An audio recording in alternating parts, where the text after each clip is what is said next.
This is hosted by Generation Africa, which is a thematic platform of the AGRF, focusing on youth, where we try to see then how do we empower the youth as they go through their journey in agripreneurship.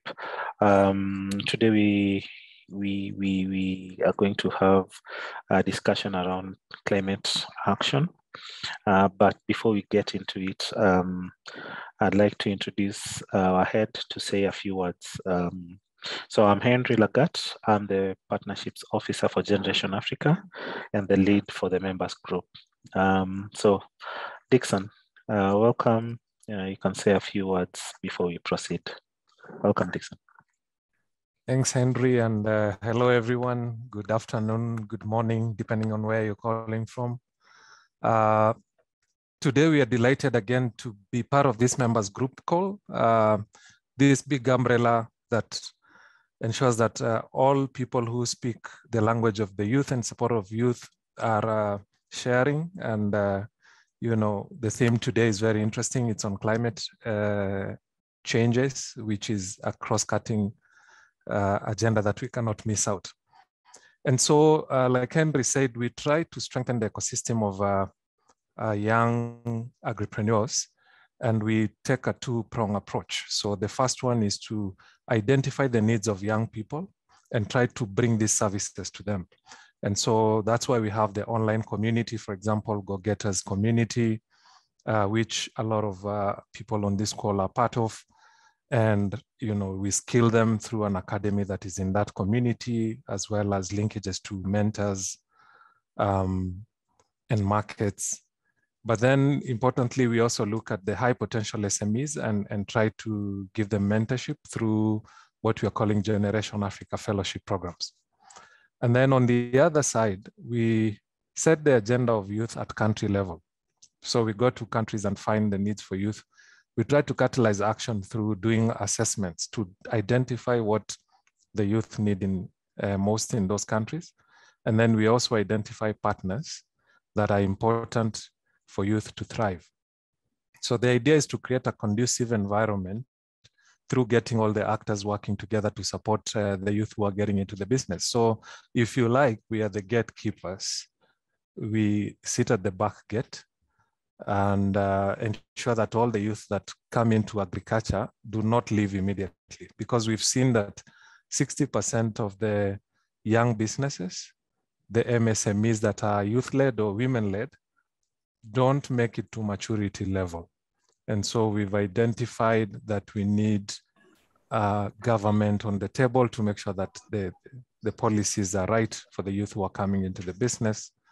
We need financial institutions on the table. We need research and education institutions on the table. We need incubators and accelerators. We need big agribusinesses to offtake from these young MSMEs that are coming into the business, just so that they can survive. And so without further ado, I'll hand back to Henry. He'll define the theme for today further.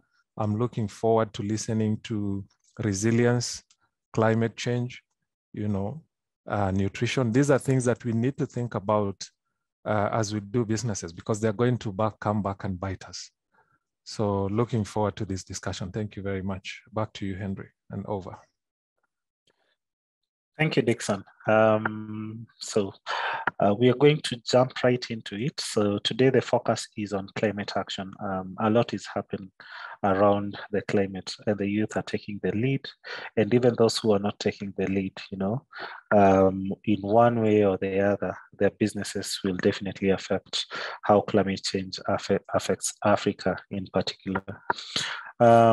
So in this session, we're going to have a good lineup, a strong lineup that will be able to take us through this topic. And I'm going to introduce the moderator, who's Victor Mugo. Victor currently is the Global Partnership Lead for World Food Forum. And he is overqualified as a youth. If youth was a qualification, not just age, I think he's someone who's inspirational, who has grown in this space as a youth who was dedicated to agriculture in many other capacities that he has served. The most relevant to us today is that he was the co-chair of the Climate Smart Agriculture Youth Network, among other things.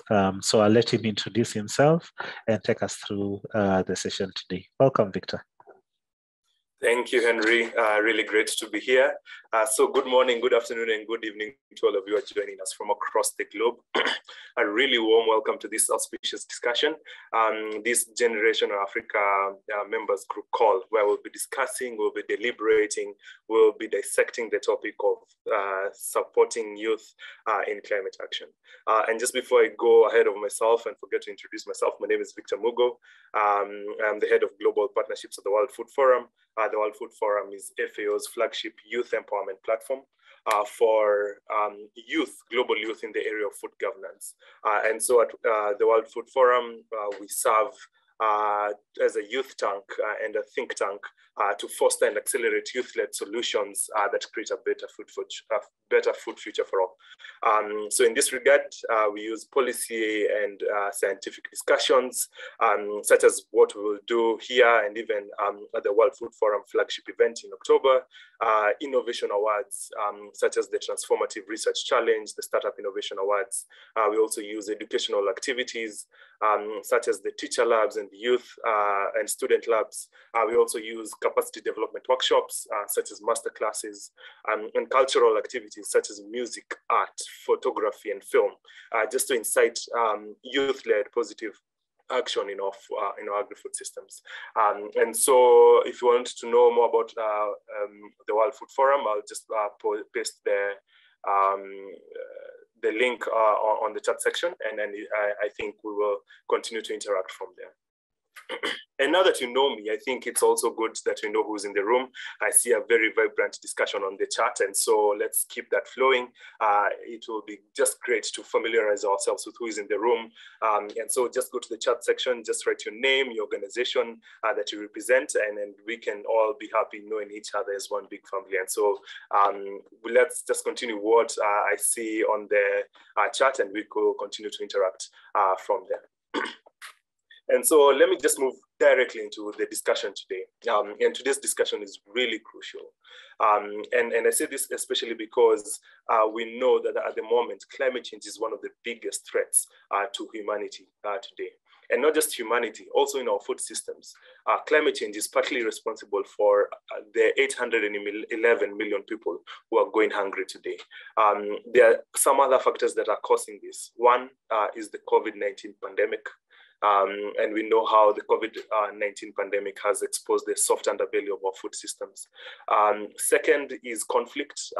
We are all privy to the knowledge of how conflict in different areas across the globe, some even happening in different continents, can affect us, even here in Africa.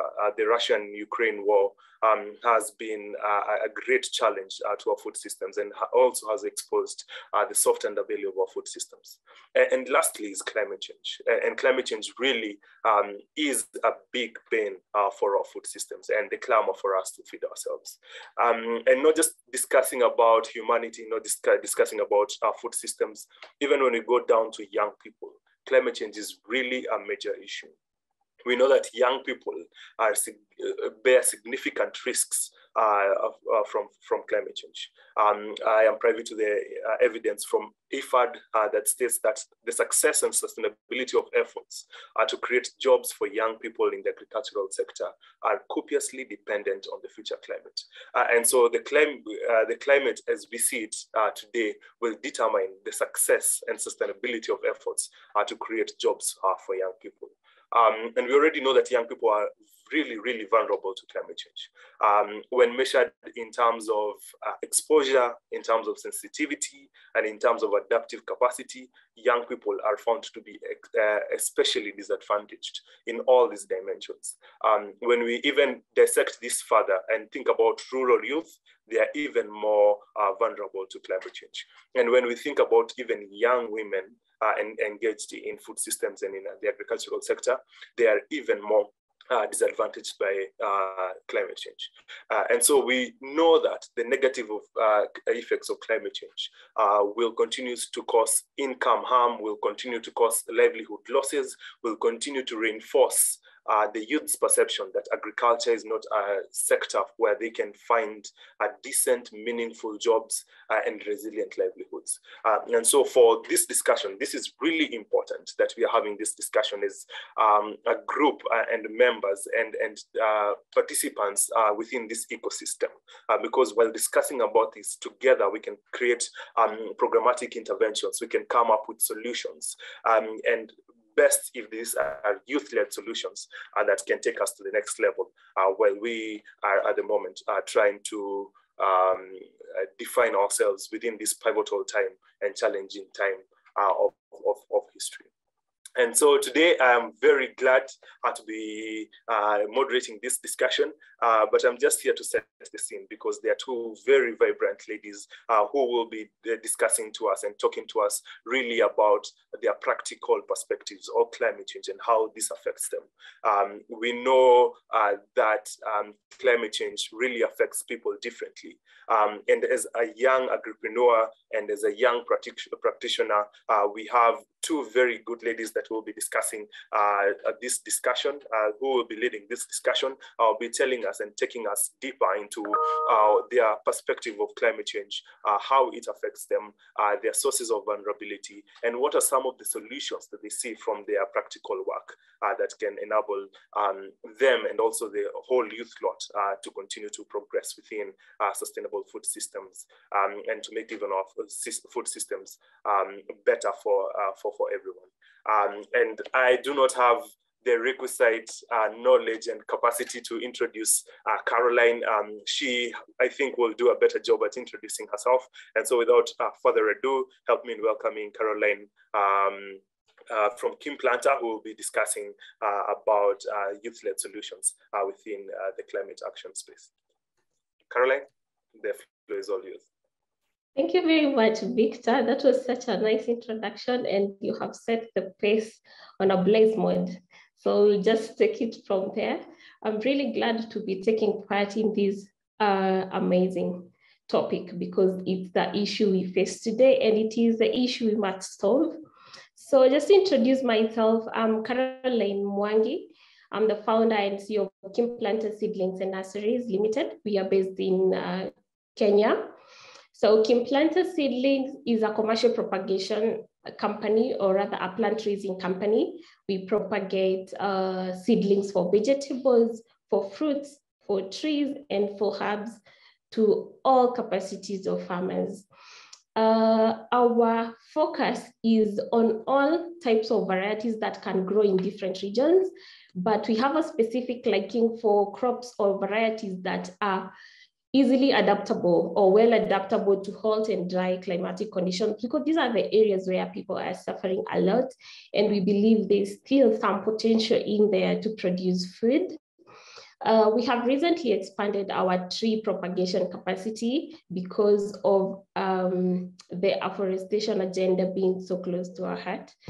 So this is how the concept works. We give free tree seedlings to individuals who come and buy seedlings from us, but we sell the same seedlings to organizations, either governmental, non-governmental, or private institutions who are buying to either plant in their farms or to sponsor communities. We offer agronomic consultancy, training, and trial demo farms for organizations and to farmers as well. We supply farmers with farm inputs for their farming projects. Basically, we are a one-stop solution to farmers in Kenya. Our current passion is championing climate action, and this has been boosted by our recent award as the finalist for Youth Adapt Challenge Africa, funded by AFDB and GCA. So climate action is our key focus as we do our commercial trading. Just like I said, I make money from soil, so I'm in the agricultural field. And the intriguing or the weird part is agriculture is a contributor to adverse climatic conditions, and also it is being affected by the same climate change. Now, keeping in mind that 60% of the Kenyan labor force actually is employed by agriculture. This is a very, very sensitive issue. Actually, agriculture, on the flip side, contributes a lot to the climatic problem. It generates up to about 20% of the GHG emissions that affect our environment. But at the same time, without it, we will be in famine and we will all die from hunger. So it's a very, very sensitive topic to handle, but also it's a very, very important topic to me. If I come to a perspective how we as an agricultural company being affected by climate change now and previously, we would look at our previous experiences that would build up where we are at right now. For over the past 4 to 6 years of operations, we have experienced these adverse effects firsthand. At one point, we experienced losses in terms of uncollected seedlings by our farmers. Those are our customers, because they did not receive enough rains as they would have expected in that season. We have failed to access our farmers' field because of floods. They have had their produce spoil on the road due to bad weather. We have had to redo our propagation units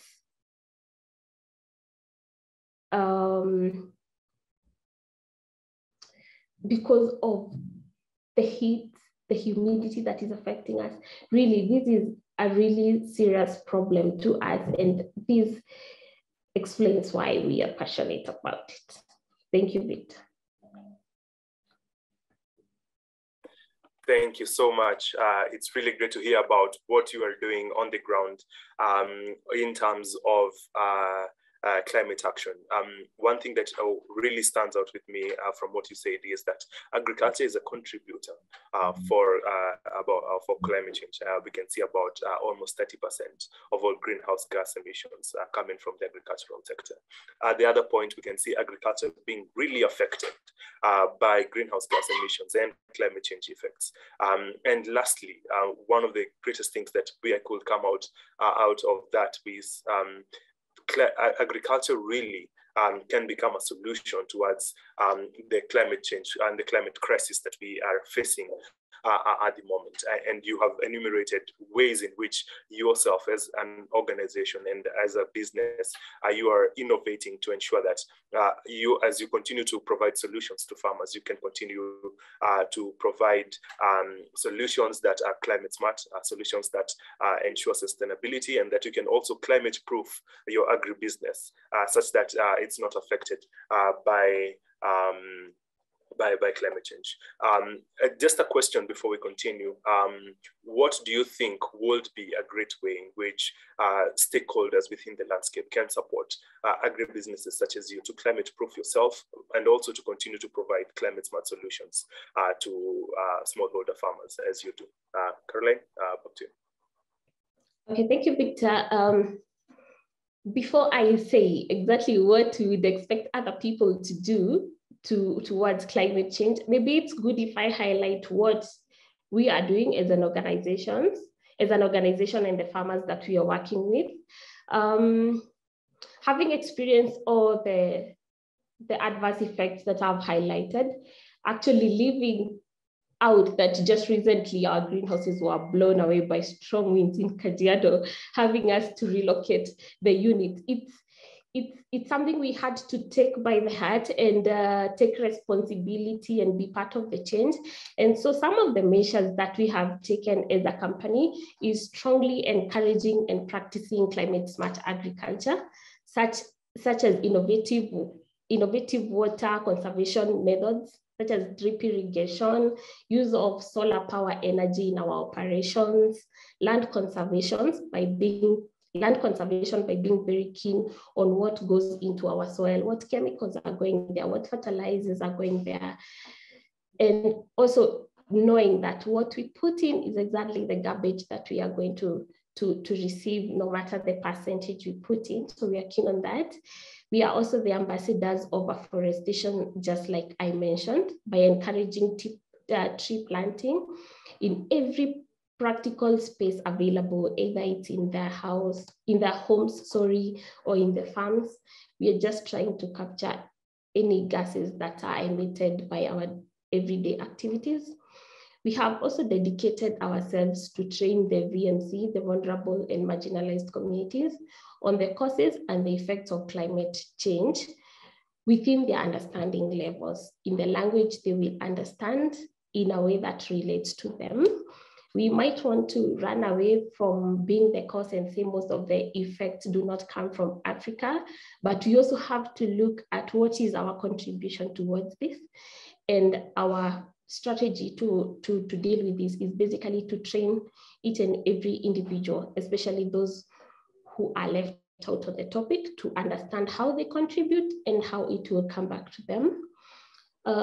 Lastly, we are also providing them with the seedling varieties that are well adapted to dry and hot conditions. This is in a bid to curb the effects of climate change, such as famine, by providing them with food, rather they can grow their food. We are promoting nutrition, and we're also encouraging economic empowerment to these communities, because it's hard to tell a hungry person to make a change where they are still hungry. So some of the ways I feel that organizations, like the strong organizations and the government, can come in to support what we are doing or what the whole community should do towards this change.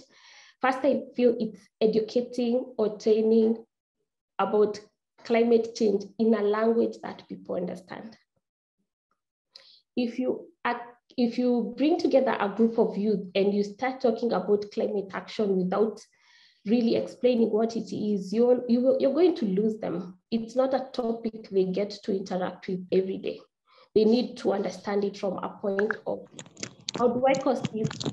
How will it affect me now? And how will it affect me in the long term? So I feel sometimes that like the topic on climate change is handled on a high level rather than where it is home. Secondly, I would encourage organizations to fund or to provide the financial incentives to organizations that are already embracing climate change and bringing that to the community. We can only do so much as an organization, but when we hold hands, different organizations, we can do so much. So I feel this is an area where a lot is needed, financing, and also collaborating with profit-making organizations to come up with innovative ideas that curb or rather mitigate or adapt the adverse climatic conditions, while still that organization is making money, so that they embrace the need to have innovative ways to curb climate change, and they are still sustaining themselves. And this will actually encourage many youths to go into this direction, because they feel they're also getting something as they are fighting a bigger demon. I would like to stop it there for now. Victor, then you can continue the discussion. Thank you so much for that. Really great insights from what you're doing. One, capacity building is really important. And as you continue to train young people, train them in a language that they do understand. Sometimes climate change aspects are quite abstract. Some people might not relate to them because they seem like far things that cannot be able to happen to them. But looking at our situation here, especially even in Kenya, about 4 million people going to bed hungry due to the ongoing drought, and 3 failed seasons. I think climate change is something that is quite near to us, but we need to continue to train young people and build their capacity. Second is finance. Really great point there, that finance is one of the greatest accelerators for continuing to accelerate solutions. So, for example, if there are different partnerships that can be formed, even with the private sector, that will be continue to take this discussion forward. And lastly, I really got the point that climate action is a business, that you can be able to create a business out of solving some of the challenges that continue to cause the climate crisis. And so we need to think about new business models. We need to innovate so that we can be able to ensure that even as we continue to do this and we continue to do our businesses, we do not exacerbate the challenges and the ecological scarcities, but as well that we can continue to make money as we are continuing to do good for our planet. So thank you so much, Caroline. I know that there will be very many questions that will be asked to you. And so just speaking about questions, you can just go to the question, to the chat section and write as many questions as you want to hear and want to get answered. Caroline and Elizabeth will be here to just answer those questions, and we'll have a dedicated Q&A session so that we can continue to learn from these insights from practitioners who are doing incredible things on the ground. And second plea to you is, as you continue to write your questions on the chat section, I continue to beseech you to write what is happening here on social media. As you all know, there's a youth saying that says that if it didn't happen on social media, it probably did not happen. And so let us make the necessary noise on social media, just informing people about the insights that we are getting from here, sharing what we are learning with a greater group of people who do not have the opportunity to be here. And we know that by doing this, then we will be continuing to spread the word and continue to raise awareness and even be, giving people information about how young people can be supported in climate action. And so right about now, I think we'll be heading to the next speaker who has been contributing towards the policy discourse, contributing towards advocacy, continuing to open the space for young people to contribute towards climate action. And this is no other than Elizabeth Gulugulu from Zimbabwe. We are so lucky to have you, Elizabeth. I know that your schedule is also quite tight. And so welcome, and you can just introduce yourself and also give us your few remarks. Welcome, the floor is all yours. Thank you so much, Victor. Just to let you know that I'm having serious internet connections. So I will try to do so that at least you can get to hear the most important part of the presentation, if you allow me. So my name is Elizabeth Gulugulu, by the way, before I switch off my video, but yes, this is me in case you bump into me, at least you know the face that is behind the words. So I'll try to turn off my video so that you can hear me clearly. And if I happen to break, please just also flag. You can stop me during the presentation as well, so that we are together. So I work for a youth organization called African Youth Initiative on Climate Change in Zimbabwe. And we have been doing quite a number of initiatives on information dissemination, on climate smart practices. I'm also the global South focal point for the official children and youth constituency to the UNFCCC, which is a the UNFCCC people systems, they come together for capacity buildings on understanding quite technical components, most like, by the way, but this is so give a background. I used to be an activist, but then I have transitioned from a climate change activist to academia. I then transitioned from an academia to a climate change consultant. I'm sure you're all asking why I am telling you this, but there is a story behind that.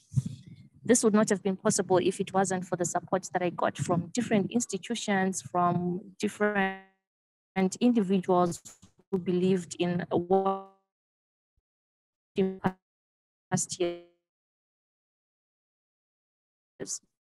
So if we are to look in agriculture and a smallholder farmer, you know, everyone has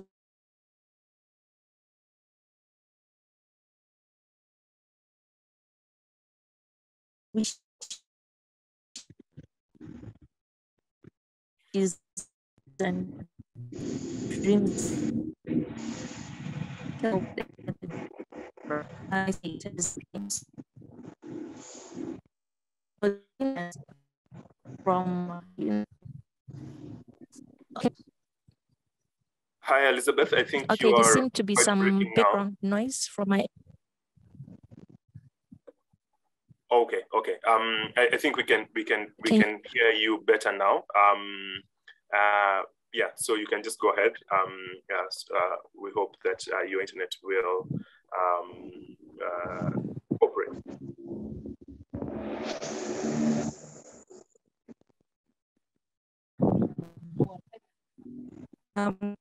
Noise from my end. I'm not so sure if everyone's microphone is on mute, but either way, I will still proceed and you let me know if you cannot hear me.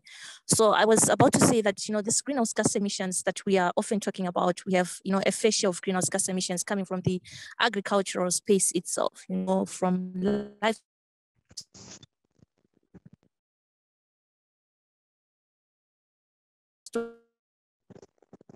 So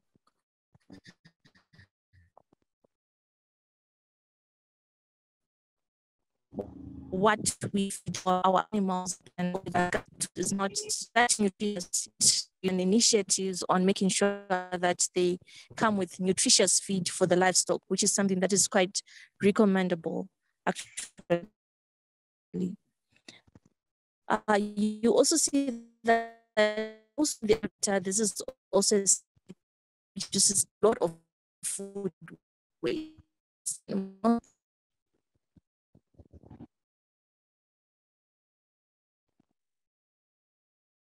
To the markets from, but if you go to the markets, no one comes to. These are some of the initiatives and the innovations that can, because this is just food waste, the same for the food that we.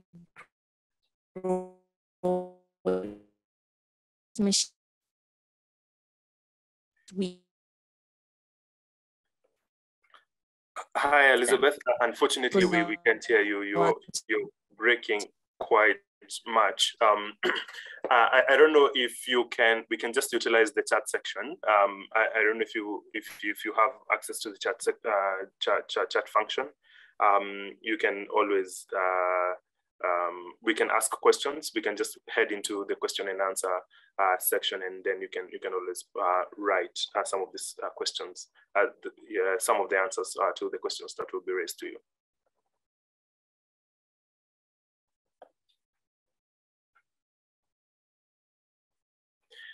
Okay. Thanks so much. Really great to hear from you, Elizabeth. We could hear you in bits and pieces, and we really like the discussion about some of the biggest causes for climate change, especially in the agricultural sector. One of it is the livestock sector that contributes a lot of greenhouse gas emissions. We could also hear about food waste and food and the food that is wasted and some of the food that is lost. And a very good quote that once food is lost or wasted, it loses all the resources that have been made to contribute towards it being there. So the soils, there's a wastage of soils, wastage of the water, wastage of the human labor, and all the finances that have been used to do so. And so it is needless to say that the world does not have a shortage of food. Actually, there's enough food to feed everyone. The only challenge is that there's a lot of loss of food, and there's also a lot of waste of food that contributes towards all these challenges. And so I see now that we can go right into the question and answer section. I know you all want to know about how we can be able to contribute towards young people's empowerment within the climate action space, and using young people as a conduit for which, of the space. And so I don't know if we have any questions, and we can always reach out to Caroline and Elizabeth, who will be happy to answer these questions. But before we get into this, I just wanted to ask Caroline, from your perspective, what do you think has been the greatest hindrance for young people to create innovative solutions within this climate action space? I know that there are different solutions that come out of this, but young people also face different challenges towards this. And so from your own perspective, what do you think are some of the challenges that have caused this? Caroline, I don't know if you can be able to take this question. Yeah, Victor, thank you for that. I can hear you. From a personal experience and from a youth on the ground, as you say, ground, things are a bit different. So let me bring things into perspective. The first challenge that the youth would experience is lack of capacity and lack of skills to understand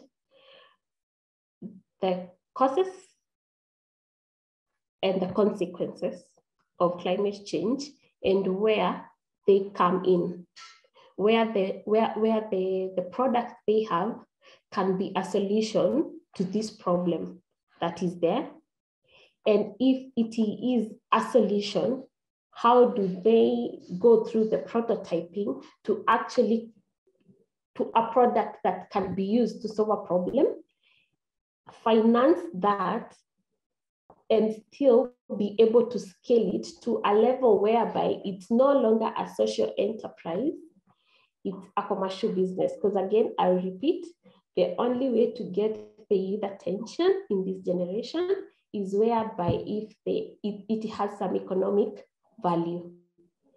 Once that basic need is met, then the need to support the community comes along with it. But how can we, the youth, be able to reach to our community so that we can create a bigger impact towards climate change? Because it is not a problem you can solve as a person. So we also need a bit of mobilization, and this is where the youth groups comes in. This is where organizations come in to bring people together to provide a solution to their community. Personally, as Carol, I would love to offer 1,000 people seedlings. But how will I have grown these seedlings? At what cost will it be such that I can easily let go or assume this cost and supply these seedlings? And again, how do I implement the planting of these trees with 1,000 people as a single-handed youth? So first, we lack the skill.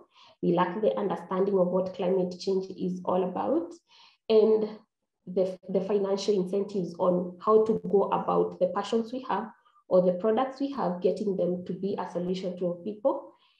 Also, another challenge is measuring exactly what you're fighting. We talk about the matrix for climate change, but practically, does the young person my age or younger understand how they can measure the change they are bringing? As a person, with every initiative that I take, I would like to know how much change have I brought with this action that I have dedicated so many hours to.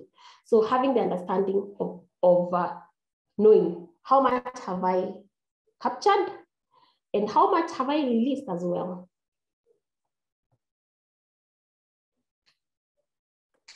Thank you, Victor. Fantastic, fantastic. Thank you so much for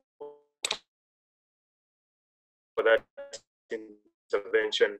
The challenge of taking young agribusinesses that are in the climate action space from ideation to sustainability is something that is crucial that we all need to think about engaging. So to notify you that we will also have an opportunity for us to let us know what we are doing within the space. Some of us who are undertaking climate youth interventions and youth programmatic interventions, different organizations that are bringing together young people within the climate action space and also supporting them. We will have an opportunity to just deliberate and also to discuss what you see and also make rejoinders to what we can see here. One of the questions that has been raised, I think I'll just send this to Elizabeth, and Elizabeth, if you can hear us. So you spoke about climate finance, and I know that you are a big advocate for youth-led climate finance, and that climate finance can also trickle down to the most vulnerable of communities. The people who deserve this finance the most are the ones who do not receive it the most. And so what do you think are some of the solutions to ensure that young people can be able to access climate finance? I hope that you can be able to do so. If you're able to do so, use the voice, well and good. If not, then you can always use the chat section. Elizabeth, you can take the floor.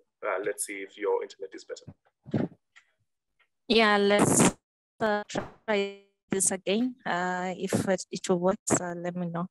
So, yep, I think on issues to do with climate finance, someone had already mentioned about it. And I mean, there are actually challenges in accessing climate finance, a lot of barriers for young people to access climate finance. Number one, the requirements we do not get to meet. It is difficult for us to access climate finance from the GCF fund for adaptation, from the GEF fund for adaptation. Most youth organizations do not even have the requirements that they, that we are required to.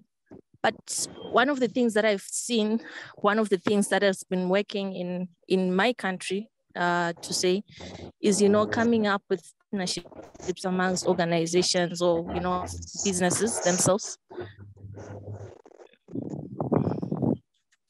This has worked, coming up with different partnerships, forming consortiums in application of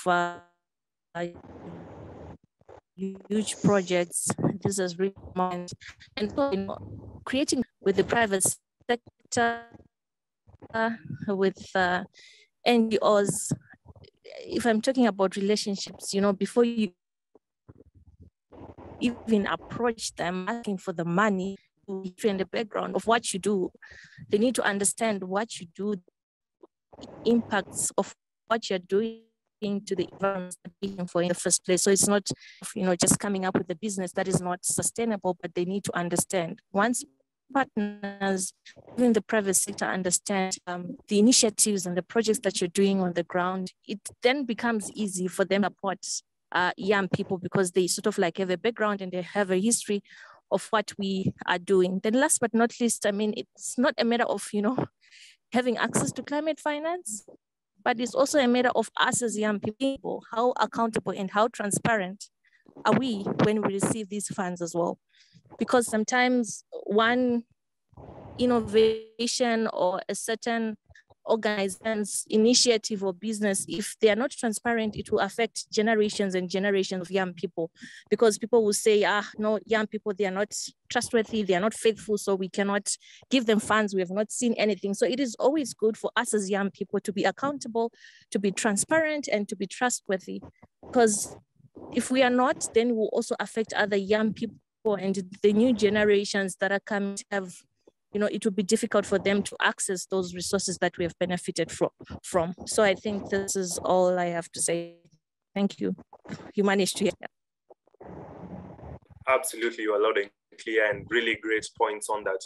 Access to finance for young people is a great challenge, and especially climate finance. The requirements are really stringent. They are really asking for very big qualifications to be able to access these funds. And so there needs to be a recalibration of the climate finance landscape to ensure that young people can be able to access it. And as well, also to young people to be transparent, to be quite that money that they are provided well, so that we can continue to create a narrative that young people can also engage in climate action. I can get the finances to engage in business and also community projects, and also be able to do that. So thank you so much for that. Right about now, I know that there are quite a number of organizations here, different organizations that are undertaking youth programmatic interventions within the climate action space, and also supporting agripreneurs to become even more climate smart. I am informed that Dio from Haifa International is also here. Dio, let me just throw you into the deep end and just ask, are there some programmatic interventions that you are undertaking? Are there some research that you have undertaking on engaging young people in the climate action space, and what are you learning from all this? There are some insights that you could be able to share to us as young people who are in this space, but also other organizations that are working within the same space. Dio, if you can hear me. Yeah, thanks a lot, Victor. Very interesting and engaging session. It's a lot of learning going on. Thank you so much for that. I mean, the space of climate action is a very big one. And I mean, at Heifer being a very global brand, there's a lot of work.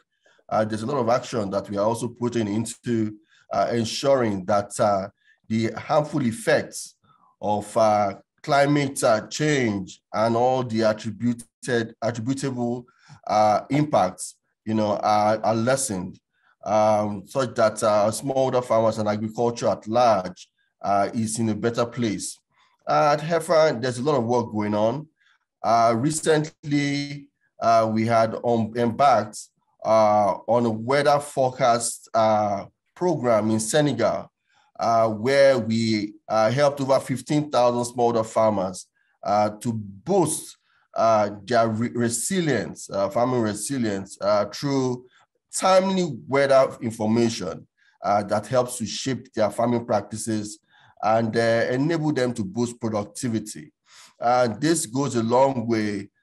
This has also gone a long way, and there have been reports that we have also been able to develop internally. A lot of evaluation, a lot of insights are also emanating from these studies.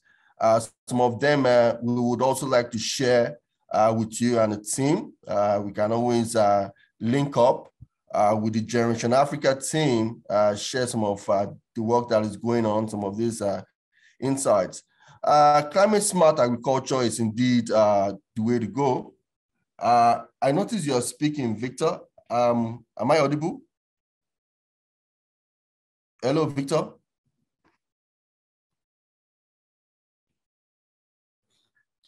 Dio, kindly proceed. I think it's the video that had an issue.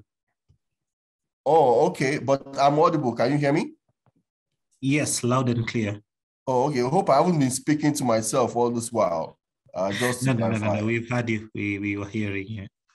Oh, okay. So it's great work going on. I mean, climate smart agriculture is the now, is the future. Galvanizing young voices in support of this effort, in support of these various initiatives, will go a long way in transforming our continent, and also in leapfrogging agriculture, scaling up impact across the continent. So thanks a lot. And we would also love to share some of the insights and takeaways from our various studies across the board. Thanks.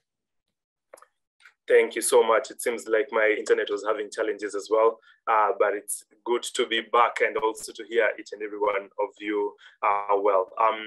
I have one question that I'll ask to the participants who are here, to Caroline and Elizabeth, and especially this cuts to you quite directly.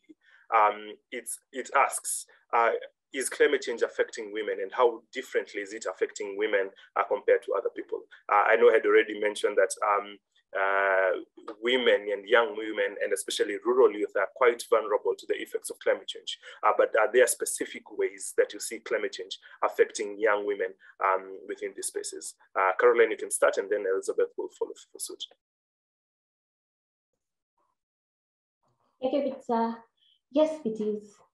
if I would just pick the practice of climate smart agriculture, the gender difference is quite broad in terms of how we are going to implement that and the success of that in our farming projects. So yes, it does. A very simple point. Assume you're doing a farming project, a profitable farming project as a lady. You're not well financed, rather the financing is not very strong. You do not have sufficient land because we have cultures that limit women and access to that. We have also cultures that dictate what is for women and what is for men. So for us as ladies to succeed, not just in agriculture, not just put the climate smart agriculture into it, there are a lot of limitations in terms of finances, in terms of behavioral expectations, and the cultural limitations. To succeed in this industry, you really have to be resilient and fight for your space to make it. So yes, it is. There are very, very strong yes. And the other adverse effects of climate change really affects women. The first time a household is hit by famine or drought, or we are going hungry, the first person to suffer is the woman and the kids. The man might find their way around and survive it for a period of time before it becomes adverse, but the woman experiences it firsthand. When we look at floods and the storms, all the reports that we see in the news, rarely will you see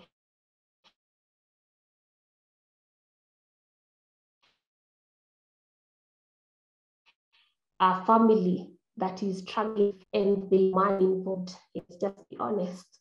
Most of the time, they have fled, and there is a limitation in terms of gender. If we would agree to be very honest with ourselves.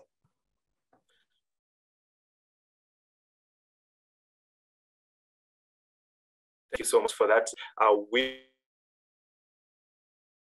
Women, agripreneurs, also smallholder farmers that they face, especially in this regard. Thank you so much for this.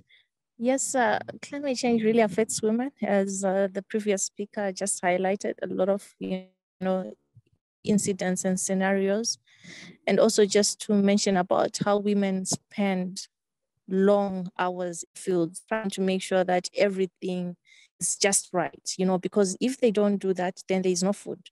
I mean, the main objective of the giving birth is to make sure that the children are well fed, are well nourished, and they will try by all means. They are very dedicated and passionate. When they get into the field, they will try by all means to make sure that whatever they've put in the soil, it gets to sprout and produces feed or food for the family. So women, they spend long hours in the field. Sometimes the temperatures are just not so favorable. They are just not so favorable. And the events of floods, droughts, etc., women, they get to lose quite a lot. Invested much of their time, most investment time for nothing. So this is the really get to happen, and issues like access to land rights will also come into place. Okay, fine, we are doing all this, but we do not have access to land rights as women, and facing all these climate catastrophes, you are not even secure. You're not even secure with where you are farming. If you'll still be there, or tomorrow someone will chase you. So this is some of the challenges that is, but you also get to see that if you they're the ones that preserve and conserve these natural resources better. Look at the Dublin Principles, how they mention the role of women in conservation of water. So these are some of the initiatives. Yes, we are very vulnerable, but we also have strength as young women, as women in the space, as agripreneurs. We also have some of our strength, and we need to maximize on the strengths that we have. Thank you so much, Elizabeth, for that really great answers. That one of the points that I could pick was the access to productive resources for women and girls, so that they can be able to productive use climate smart agriculture within their business models. I see this especially because women do not have access to land is a challenge, and so they do not even have these productive resources. They do not have finance, they do not have access to insurance that can be able to enable them to even build their resilience towards climate change. And as well, we know that once climate change effects occur, droughts, floods, and the other hazards occur, that we see that it also increases the time burden for women on their farms, which is also difficult. And in this regard, I have two very knowledgeable people within this space. One of them is Evelyn. Evelyn is the head of gender at Agra. And Evelyn, could you just care to elaborate more on some of the nuanced experiences that you have seen, which young girls and especially women are facing within this space, and are there some lessons that you can also prescribe to some of their policy actors in this place, and also some of the programmatic interventions that are taking place in this area? Evelyn, the floor is all yours. Yes, Victor, I must confess you have caught me off guard. All right, so just as the other speakers have spoken, climate change affect women and girls totally differently. And I want to agree with them that women are challenged in terms of access to finance. The women are challenged in terms of access to resources like land, and even look at the kind of work they have to do from morning to evening. When we have drought, normally what happens is we have girls and women suffering more because one, they have to go far distances looking for water. And so the time they have gone for water, they still have to come back, till their land, they still have to come back, cook, and do all these other nuances in the house. So indeed, besides the resources, we're also seeing a lot of women and girls being affected in terms of additional time burden on them. I think that's it from my end for now. Vika, and thank you for giving me this small opportunity. Over. Thank you so much. It's really great to have this opportunity to have you in this call and to have all that wealth of knowledge, especially in gender and in agriculture. I am also informed that one of us is here. One of the actors within the climate action spaces here. Irrigation is one of the most critical opportunities to build resilience towards climate change. We have Eric Onchonga, who's also here together with us, and will you have just 1 minute to continue to speak on some of the solutions that you see young people are facing, but also some of the challenges that you see from your end. Eric, I don't know if I've put you on the on the deep end as well. I've just thrown you to the deep end as well. So will you just care to just inform us about your experience, especially in providing innovative solutions for young people within through irrigation? Hi, Vic. Hello, we can hear you well. I didn't expect this, but yeah.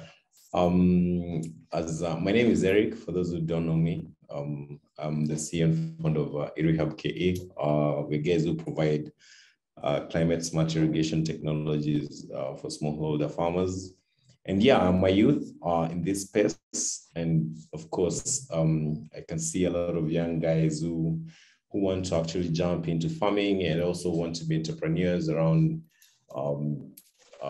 agriculture. And yeah, it's a very interesting space.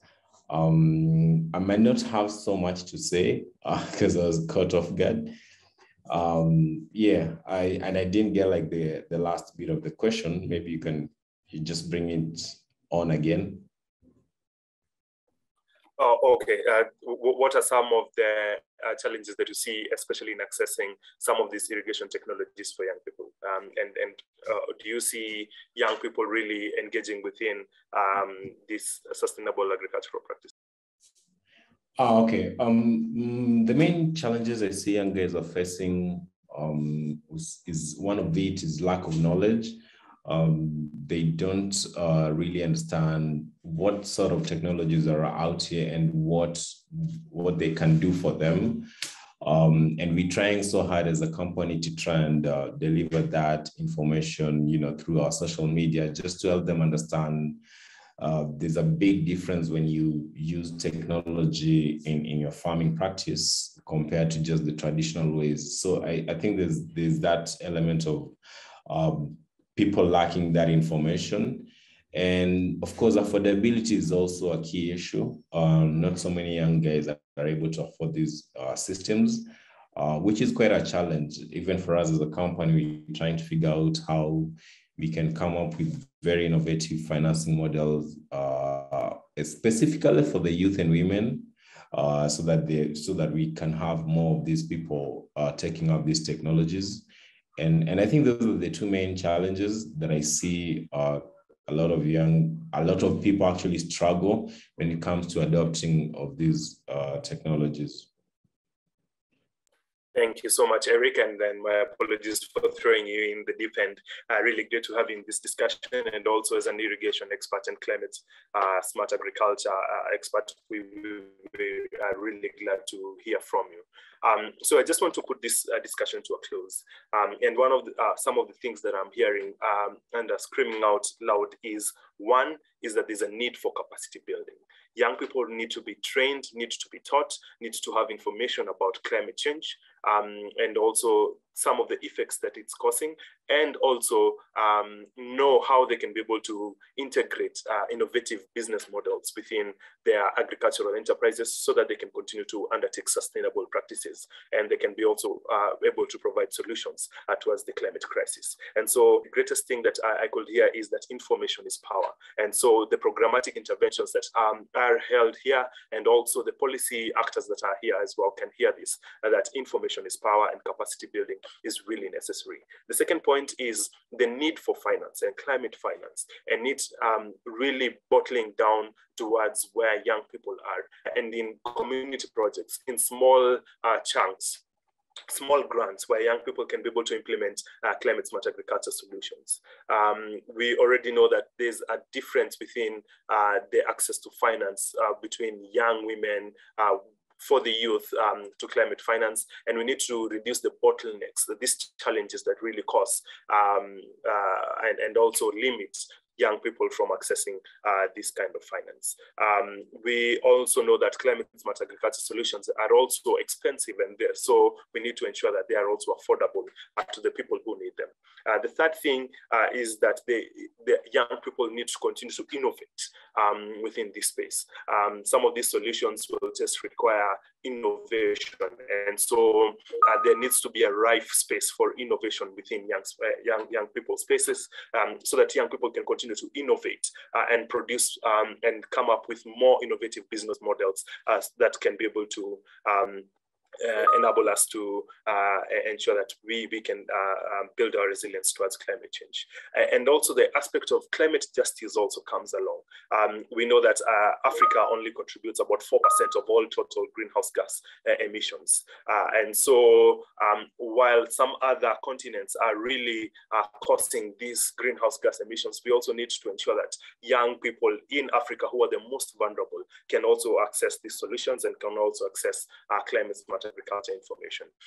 And lastly, we need partnerships. We need to come together, that no one can be able to do this alone. And I think that's why this membership call was really important, to bring all actors together as we discuss, as we continue to deliberate, as we continue to innovate solutions that can be able to ensure that we move young people towards solution providers within climate action.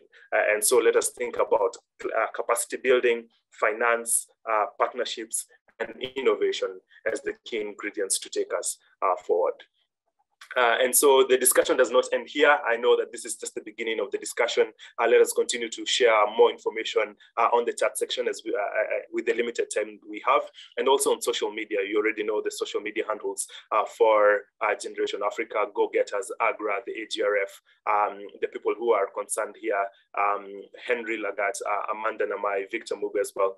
Let us continue to the discussion as we continue to think about ways in which we will continue to ensure that we accelerate solutions towards climate action. And so that's it from my end. I want to hand it over to the Generation Africa team. So Amanda, would you have the pleasure to take us to the next stage? Thank you so much for your time. Really great hearing each and every one of you.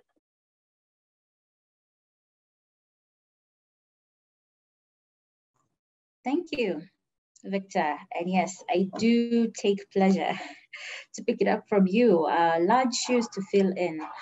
So this was such this word that keeps going around. It's a thought-provoking discussion. And mine is just to say thank you, really. You've heard it from the young people. You've heard it from, thank you so much for engaging in the chat, and even for those who spoke up. Dio, thank you so much. So I believe most of us here on this call are young, or they're youthful, or at least are abreast with pop culture here and there. So there's one of these famous rappers who was called to give a vote of thanks. He was receiving an award. And he said, I'd like to thank me for being there for me. So first of all, Generation Africa, I work with them, and just to acknowledge the work that went into pulling this members group call together, headed by Dixon, my colleague Henry and Sophie. I know they've worked tirelessly to make sure this is a success. Next up, our very gracious speakers. We had Caroline Mwangi from Kim Planter Seedlings, Elizabeth Gulugulu.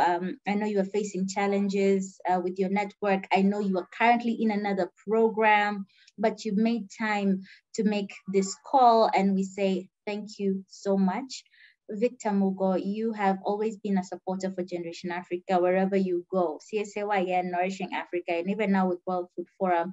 Thank you so much for always being the embodiment of not only what you speak, but also what you do. So thank you for moderating this session, and God bless each and every one of you. And this call would not have been possible if we planned all that we did. We had the speakers, we had the moderators, but we didn't have the delegates. So to each of you who took time off your busy schedules to attend this call and to remain to the very end, on behalf of the Secretariat and the moderator and the speakers, thank you very much. And even for our partners who support us in our activities, you've joined the call. We have members from Agra, we have Dio from Heifer International, we have our own youth, Eric from Erie Hub, our Go Getters. I may not mention each and every one of you. The company is represented here. We had a professor from Nigeria. You came out and you showed up and you showed out. Thank you so much. And I'd have a few announcements before we go. And first of all is to let you know that the Pitch AgriHack competition is currently running. So the Pitch AgriHack competition is an agri-tech focused competition for young people within the age brackets of 18 and 40, dealing with low-tech and high-tech interventions. We are graciously supported by Heifer International to run this competition. The deadline is 29th of July. So if you are in this space and you're dealing with agri-tech, please do not let this chance go. I will drop the link in the chat. So once the call is over, do not be in a hurry to drop off. I will be dropping the links in the chat for you to just apply for this competition if you're eligible, and also in the lead up to the HRF. And tomorrow, as we are actively raising awareness about this competition, we will be hosting a Twitter space hosted by Wandyville around agri-tech and the benefits of being a Pitch AgriHack participant. We know not everyone will win, but there's a whole there's so many benefits of joining Generation Africa, either as a contestant of any of our competitions, joining our community, joining our members group call. So we encourage you to just stay with us. We always have good things for you. And that leads to my third announcement. These members group call are a series of calls throughout the year. We have 6 throughout the year. And if you're new, welcome.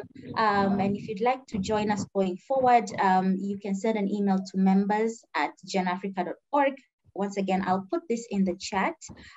You can always be part of the members group call going forward. And so, ladies and gentlemen, it gives me a great pleasure to just wrap this up for us. I've had a good time. We'll have even more engaging times. I hope to catch you tomorrow on Twitter for those of us who are active in the space. I've put also the email addresses in the chat box, and tomorrow and next week, we have one of our go-getters who's launching, since we're talking about climate action, a solar-powered freezer. She's called Tracy Kimathi. And if you are in Nairobi and you would like to take a visit to Bama Market, I've put my email here in the chat. You can reach out to me and we can go see, not only just talk, but we get to see what these young people are doing. So actively participating in that space. So ladies and gentlemen, thank you once again. I've put all the links in the chat for everything else. And yeah, if you need to reach out, feel free to approach any one of us in the Secretariat. So thank you once again, and you are free to drop off. Thank you too. Thank you too. Bye-bye. Thank you. Thank you. Bye.